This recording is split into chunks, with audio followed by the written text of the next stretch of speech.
بڑی ضروری ہے، بڑی ضروری ہے، اور میرا دل کرتا ہے یہ تقریر روز کی جائے۔ اخلاق حسنہ کا کمال یہ ہے کہ خوددار رہ کے زندگی گزارے، عزت نفس کے ساتھ، یہ ہاتھ پھیلانا چھوڑ دے، یہ امیروں کی جیبیں دیکھنی چھوڑ دے۔ آپ یقین کریں کبھی بڑی بڑی تکلیف ہوتی ہے۔ ایک اجتماع میں، ایک پروگرام میں گیا تو وہاں قاری صاحب نے ایک صاحب کا MP صاحب کو بلایا ہوا تھا، تو کھانے کی میز پہ بیٹھے تو وہ علماء کو نصیحتیں کر رہے تھے، آپ لوگ یہ جمعہ پڑھایا کریں، آپ کو پتہ نہیں ہے لوگ کہاں چلے گئے، آپ لوگوں کو لڑائے نہیں۔ تو میں اس لیے خاموش رہا کہ اب انہوں نے فنڈ بھی دیا ہوگا، علماء بیچاروں کی مجبوری ہوتی ہے، جیب سے کہاں خرچ ہو سکتا ہے، اتنے پیسے نہیں ہوتے، تو کسی جگہ سے اب وہ نصیحتیں کرنے لگ گیا، آپ لوگ ان کو جمع کریں۔ کیوں بھلا؟ اس لیے کہ اگر خودداری ہو نا تھوڑے پہ گزارے کا، تو پھر ان جیسے لوگوں کی ضرورت نہیں پڑتی۔ یہ جب ان سے کوئی تھوڑا سا آپ توقع رکھتے ہیں، پھر یہ ظلم کرتے ہیں۔ تھوڑی دیر کے بعد پھر کہنے لگا جی میں آپ کو مضمون دیتا ہوں اگلے جمعے کا، آپ نے اگلے جمعے یہ تقریر کرنی ہے، تو پھر میری بھی کئی دفعہ مجبوری ہے، کچھ رگیں ایسی ہیں جو نہیں سانس لینے دیتی، وہ رضا کے نیزے کی مار ہے کہ عدو کے سینے میں غار ہے، پھر کسے چارہ جو ہی کا وار ہے کہ یہ وار وار سے پار ہے۔ تو کئی دفعہ مجبوری ہوتی ہے نا، ایٹ سٹ تے پکھڑا کوار گندل اسی اور بھی بوٹیاں جاننے ہیں، تو وہ مطلب اس نے سمجھا کہ سارے ایسے ہیں۔ تو کہنے لگا جی پھر بولے آپ وعدہ کرتے ہیں، میں کہا چوری صاحب کی کم کر دے ہو، کہتا پانڈے بنانے، میں کیوں ہی بنایا کرو تیان نال، یہ علماء کے معاملات میں مداخلت بند کر دے، آپ کو کیا پتا کیا موضوع بیان کرنا ہے، آپ علماء کو مشورہ دیں گے، جائے کام کریں اپنا۔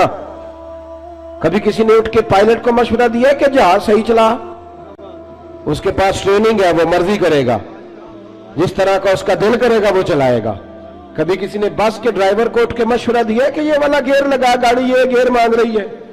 آپ خدا کا خوف کریں، یہ 8 سال مدرسے میں پڑھا ہے، اس کو پتہ ہے اس نے کیسے کر کے دین چلانا ہے۔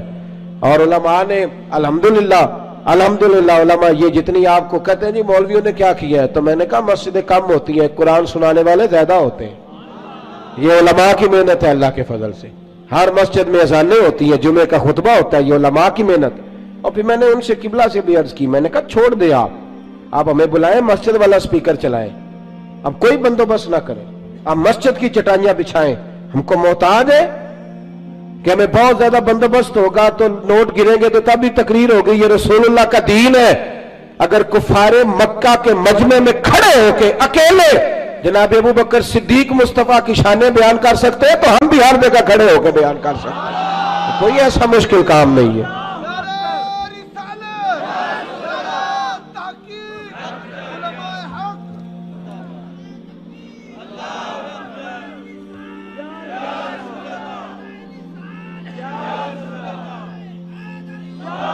تھوڑی نا خودداری، عزت نفس، یہ غریبوں کو مشورہ دے رہا ہوں، چھوڑ دیں آپ چودھریوں کی گاڑیوں کے پیچھے بھاگنا، کچھ بھی نہیں ہوتا، آپ چھوڑ دیں ان کی پرواہ کرنی، آپ ایک ایک بچے کو خود خرچ اٹھائیں، آپ خود دیکھیں ہم نے کیسے ان کو لے کر کے آگے جانا، خودداری سے جیئیں، عزت نفس۔ ایک بات مجھے بتاؤ، جس نے حرام کا مال کمایا ہے اور روزانہ چھوٹے گوشت سے روٹی کھاتا ہے وہ زیادہ اچھا ہے، یا جو حلال کھاتا ہے پر اچار سے کھاتا ہے وہ زیادہ اچھا ہے؟ آپ عجیب بات کرتے ہیں میاں۔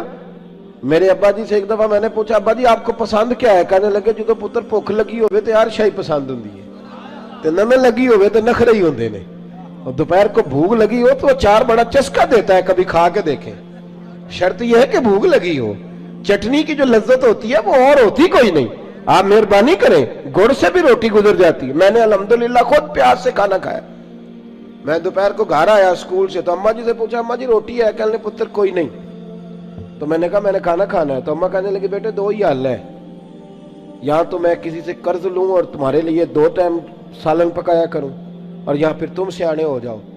تو میں نے کہا جی نہیں آپ قرض نہیں لیں، آپ بتائیں کیا کرنا ہے؟ تو کہنے لگی تمہارا ابا کھا کے گیا ابھی پیاز کے ساتھ روٹی، گزر جائے گی؟ میں نے کہا آپ لائیں انشاءاللہ گزرے گی، کیوں نہیں گزرے گی، حلق سے گزرے گی، کیا اس میں حرج ہے؟ آپ اپنی مٹی پہ چلنے کا طریقہ سیکھیں، کسی کے سنگ مرمر پہ چلو گے تو پھسل جاؤ گے۔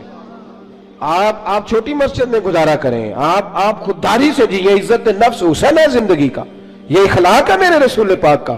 पढ़ो तिरमिजी शरीफ, हजरत सोबान बिन मालिक को सामने बिठा के नबी पाक ने फरमाया सजना तुझ पे प्यार बड़ा आ रहा है, हुजूर हुक्म करे। फरमाया हुक्म यह है कि एक वादा तू मेरे साथ कर, एक मैं तेरे साथ करता हूं। या रसूलल्लाह हुक्म करे, तो नबी पाक ने फरमाया तू वादा कर किसी दुनियादार के आगे हाथ नहीं फैलाएगा, और मैं वादा करता हूं रब तुझे बगैर हिसाब के जन्नत अता फरमाएगा। छोड़ दुनियादारों से मांगना, मांगना है तो रब से मांग, रब के रसूल से मांग। आप ये क्या बात करते हैं भाई? वो एक शायर था ना, कभी गुजर रहा था पास से, तो ये शायर नाराज ना हो जाए, मेरा बड़ा अच्छा शेरी ज़ौक है, शायर नाराज। कई दफा शायरों की जो पोजीशन होती है वो काबिल रहम होती है, वो चादर सी ओढ़ लेते हैं बेचारे, और सर्दियों की रातों में भी चौकों पे बैठे रहते हैं। तो ऐसा ही कोई शायर बैठा था, तो एक सेठ गुजरा, तो उसने 5 रुपए ना फेंक दिए। वो शायर ने बुलाया, उसने कहा ये क्या है? कहने लगा जी वो मसला ये है कि आपकी हालत बड़ी अजीब थी, तो मैंने कहा चलो खर्चा चल जाएगा। तो उसने कहा उठा अपने पैसे, मेरा तो इश्क में ये हाल है, वरना मैं कोई सेठों का मोहताज तो नहीं ना। उसने एक शेर कहा था, मुझे जिंदगी बढ़िया रह गया, कभी कभी जब अपनी मौज में होता हूं तो अकेला भी पढ़ता रहता हूं। वो शायर उस सेठ से कहने लगा ये आरज़ू करम और मैं आपसे करूं, ये आरज़ू करम और मैं आपसे करूं, ये भीख उसको दीजिए जिसका खुदा ना हो, ये भीख उसको दीजिए जिसका खुदा ना हो।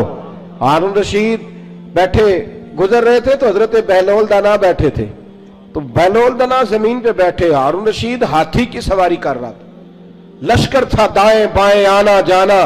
तो बहलोल दना जमीन पे बैठे थे, मिट्टी के साथ खेल रहे थे। हारून रशीद आया, अस्सलाम वालेकुम बाबा जी कैसे हो? फरमाया बड़ा शुक्र है अल्लाह का। ये शुक्र होता है मजेदार किस्म का। मैं ना मदरसे में लगे हुए थे मिस्त्री, तो एक तालिब इल्म बड़ा परेशान रहता था कि रोटी जो है ना वो इस तरह की पकनी चाहिए। तो मैंने उसको बुलाया खिड़की से, मैंने कहा इधर आ तुझे एक मंजर दिखाऊं।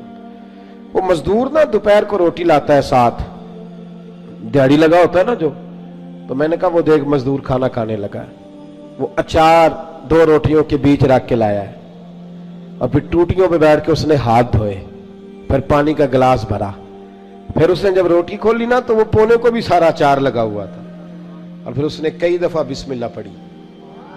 और फिर जब वो रोटी खा रहा था, रोटी खा के फिर उसने पोना लपेटा, और उसकी आंखों में रेत थी, पर जब वो शुक्र अदा कर रहा था ना, और हाथ बांध बांध के आसमान की तरफ देख रहा था, तलफ्फुज तो इतना अच्छा नहीं था उसका, पर उसकी बॉडी लैंग्वेज कह रही थी जो बयान कर रहा है ना वो रूहों से बयान कर रहा है, वो अंदर से आवाज आ रही है अंदर से। ये 300 रुपया शाम को मजदूर को दिहाड़ी मिलती है, तो वो 3 दफा हाथ साफ करता है, फिर बिस्मिल्लाह शरीफ कह के पकड़ता है।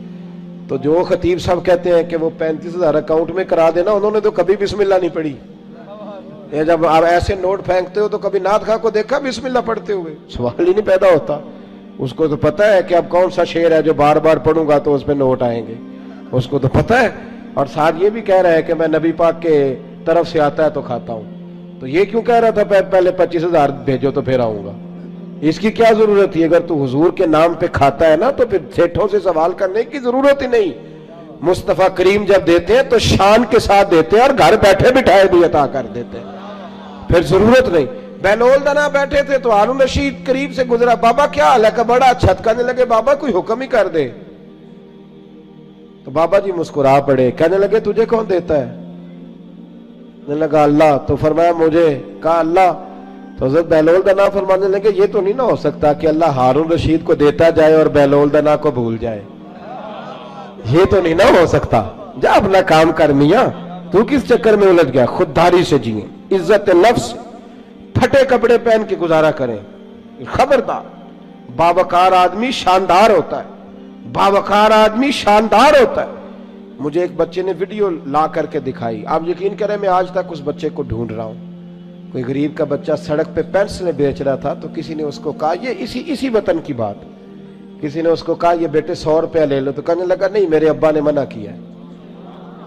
उसने कहा पेंसिल की मजदूरी लेना, मिसवाक बेच लेना, लेकिन पुत्र किसी से 100 रुपया नहीं लेना, फिर मांगने की आदत हो जाती है। फिर इंसान को मुफ्त के दस्तरखान पे मजा आता है। हजरत सालिम बिन अब्दुल्ला बिन उमर, जनाब उमर के पोते तवाफ काबा कर रहे थे, बैतुल्ला का तवाफ कर रहे थे। तवाफ करते करते खाना काबा के दरवाजे के सामने मकाम मुल्तजिम के पास खड़े हुए, تو खलीफा अब्दुल मलक बिन मरवान आ गया, अस्सलामु अलैकुम के बाद कहने लगा, हुजूर मैं गवर्नर हूं मक्के का, कोई हुक्म हो तो बताइएगा। तवाफ मुकम्मल हुआ, खाना काबा के गेट के कोई हुक्म? तो सालिम बिन अब्दुल्ला फरमाने लगे, यार तुझे किस पागल ने गवर्नर बना दिया है, किस बेवकूफ ने तुझे ये ओहदा दिया है? कहते मुझे भी कोई मर्द पहली दफा मिला था, मेरे पैरों तक पसीना आ गया, मैं खिदमत पूछने आया तो उन्हें क्लास लगा दी, किस बेवकूफ ने तुझे गवर्नर बनाया?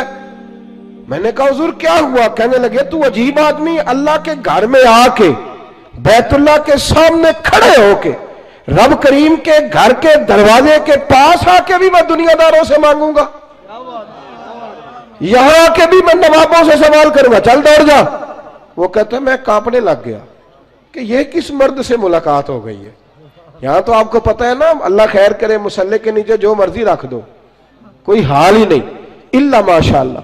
कहते हैं कि किधर से आ गया तू, चल दौड़। फरमाते हैं कि मैं ना बड़ा परेशान हुआ। वो खलीफा कहते हैं मैं वहां से फारिग होकर तो बाहर निकल गया, मस्जिदुल हराम से बाहर, जैसे आज लोग बाबे अब्दुल अजीज से, बाबे फहद से बाहर निकलते, कहते बाहर आ गया, वहां खड़ा हुआ तो हजरत वहां आए। मैंने कहा हुजूर अब तो बैतुल्लाह सामने नहीं, अभी कोई हुक्म कर दें। तो मुस्कुरा पड़े, कहने लगे तुझे बड़ा शौक है तो बता, तुझसे दीन मांगू कि दुनिया मांगू? मैंने कहा हुजूर दीन तो आपके पास है, मेरे पास तो दुनिया ही है। तो हंसने लगे, फरमाने लगे दुनिया तो मैंने उससे कभी नहीं मांगी जिसने दुनिया बनाई है, मैं तो उससे भी उसके महबूब के दरवाजे की गुलामी मांगता हूं, मैं तो कभी उससे दौलत नहीं मांगने गया तो तुझसे मांगूंगा? खुददारी, खुददारी, इज्जत नफ्स। मेरे गरीब का मसला यह है कि मेरा अमीर कहता है कि ये रेट ले लेगा, वोट दे देगा, गली बनवा लेगा, वोट ले लेगा। ना ऐसा करो, खुददारी से जीना। इश्क़ सरकार से दिल जिसे ने सवारा होगा, उसकी किस्मत का बुलंदी पे सितारा होगा, उसकी किस्मत का बुलंदी पे सितारा